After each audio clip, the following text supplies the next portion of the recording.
Esa creciente tendencia a eliminar las diferencias se relaciona estrechamente con el concepto y la experiencia de igualdad, tal como se está desarrollando en las sociedades industriales más avanzadas. En un contexto religioso, igualdad significó que todos somos hijos de Dios, que todos compartimos la misma sustancia humano-divina, que todos somos uno.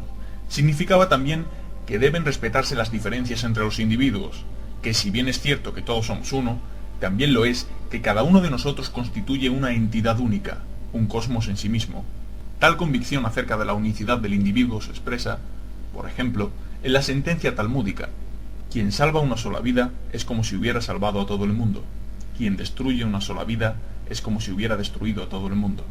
La igualdad, como una condición para el desarrollo de la individualidad, fue, asimismo, el significado de este concepto en la filosofía del iluminismo occidental.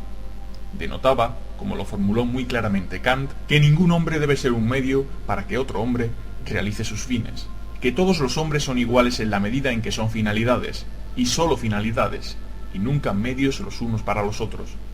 Continuando las ideas del iluminismo, los pensadores socialistas de diversas escuelas definieron la igualdad como la abolición de la explotación, del uso del hombre por el hombre, fuera ese uso cruel o humanitario. En la sociedad capitalista contemporánea, el significado del término igualdad se ha transformado.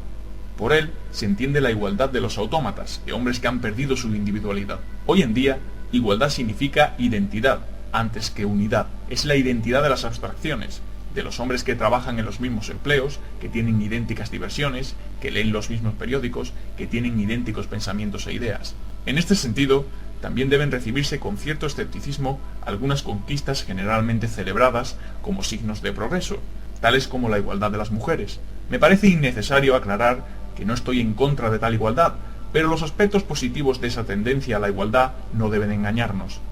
Forman parte del movimiento hacia la eliminación de las diferencias. Tal es el precio que se paga por la igualdad. Las mujeres son iguales porque ya no son diferentes. La proposición de la filosofía del iluminismo, el alma no tiene sexo, se ha convertido en práctica general. La polaridad de los sexos está desapareciendo, y con ella el amor erótico, que se basa en dicha polaridad. Hombres y mujeres son idénticos, no iguales como polos opuestos. La sociedad contemporánea predica el ideal de la igualdad no individualizada, porque necesita átomos humanos, todos idénticos, para hacerlos funcionar en masa, suavemente, sin fricción. Todos obedecen las mismas órdenes, y no obstante, todos están convencidos de que siguen sus propios deseos. Así como la moderna producción en masa requiere la estandarización de los productos, así el proceso social requiere la estandarización del hombre, y esa estandarización es llamada igualdad. La unión por la conformidad no es intensa y violenta, es calma, dictada por la rutina, y por ello mismo suele resultar insuficiente para aliviar la angustia de la separatidad. La frecuencia del alcoholismo, la afición a las drogas, la sexualidad compulsiva y el suicidio en la sociedad occidental contemporánea constituyen los síntomas de ese fracaso relativo a la conformidad tipo rebaño. Más aún, tal solución afecta fundamentalmente a la mente y no al cuerpo, por lo cual es menos efectiva que las soluciones orgiásticas. La conformidad tipo rebaño ofrece tan solo una ventaja: es permanente y no espasmódica. El individuo es introducido en el patrón de conformidad a la edad de 3 o 4 años, y a partir de ese momento nunca pierde el contacto con el rebaño. Aun su funeral, que él anticipa como su última actividad social importante, está estrictamente de acuerdo con el patrón. Además de la conformidad como forma de aliviar la angustia que surge de la separatidad, debemos considerar otro factor de la vida contemporánea: el papel de la rutina en el trabajo y en el placer. El hombre se convierte en 8 horas de trabajo, forma parte de la fuerza laboral, de la fuerza burocrática de empleados y empresarios. Tiene muy poca iniciativa, sus tareas están prescritas por la organización del trabajo, incluso hay muy poca diferencia entre los que están en los peldaños inferiores de la escala y los que han llegado más arriba. Aún los sentimientos están prescritos: alegría, tolerancia, responsabilidad, ambición y habilidad para llevarse bien con todo el mundo sin inconvenientes. Las diversiones están rutinizadas en forma similar, aunque no tan drástica. Los clubs del libro seleccionan el material de lectura, los dueños de cinematógrafos y salas de espectáculos las películas, y pagan, además, la propaganda respectiva. El resto también es uniforme: el paseo en auto del domingo, la sesión de televisión, la partida de naipes, las reuniones sociales. Desde el nacimiento hasta la muerte, de lunes a lunes, de la mañana a la noche, todas las actividades están rutinizadas y prefabricadas. ¿Cómo puede un hombre preso en esa red de actividades rutinarias recordar que es un hombre, un individuo único, al que solo le ha sido otorgada una única oportunidad de vivir, con esperanzas y desilusiones, con dolor y temor, con el anhelo de amar y el miedo a la nada y a la separacidad?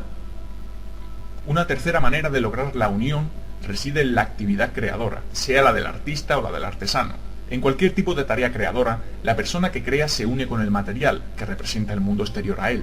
Sea un carpintero que construye una mesa, un joyero que fabrica una joya, el campesino que siembra el trigo o el pintor que pinta una tela, en todos los tipos de trabajo creador, el individuo y su objeto se tornan uno.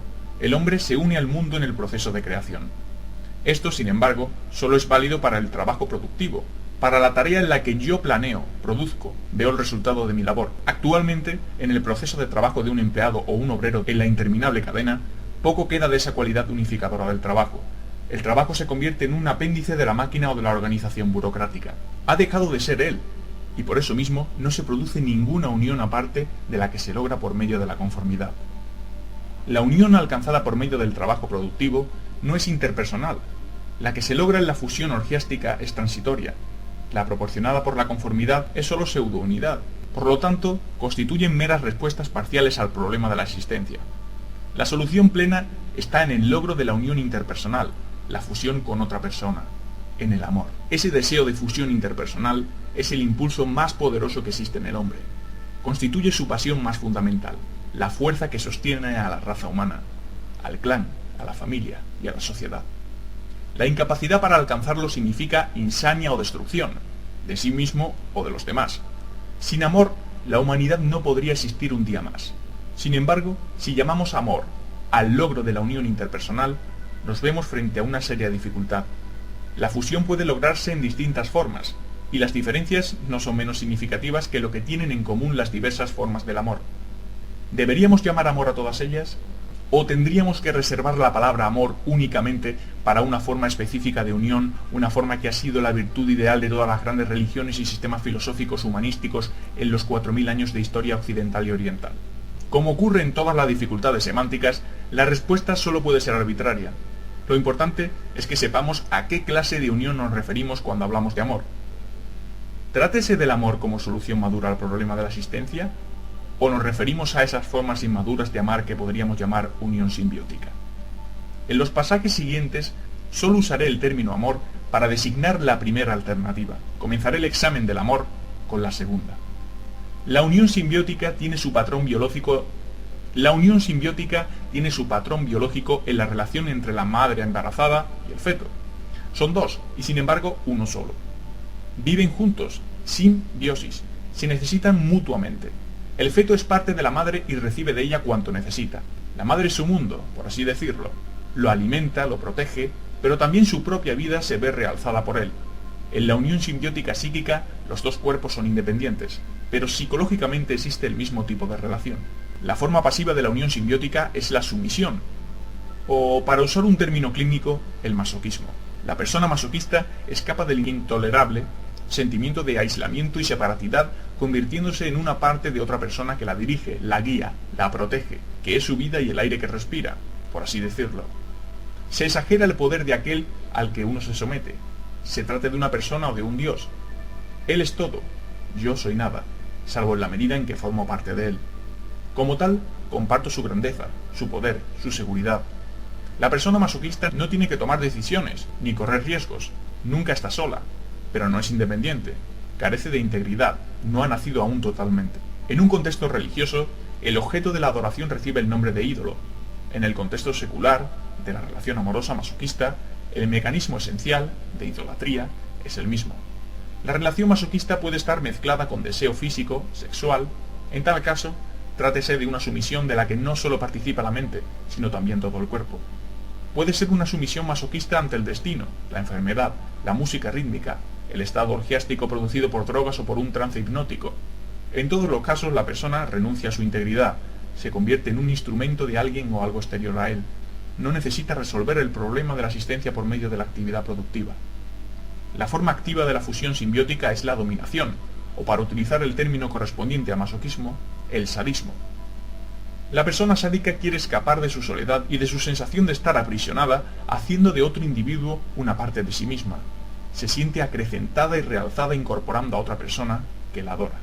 La persona sádica es tan dependiente de la sumisa como ésta de aquella. Ninguna de las dos puede vivir sin la otra.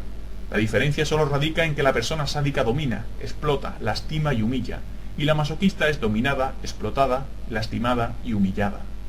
En un sentido realista, la diferencia es considerable. En un sentido emocional profundo, la diferencia no es mayor que lo que ambas tienen en común: la fusión sin integridad.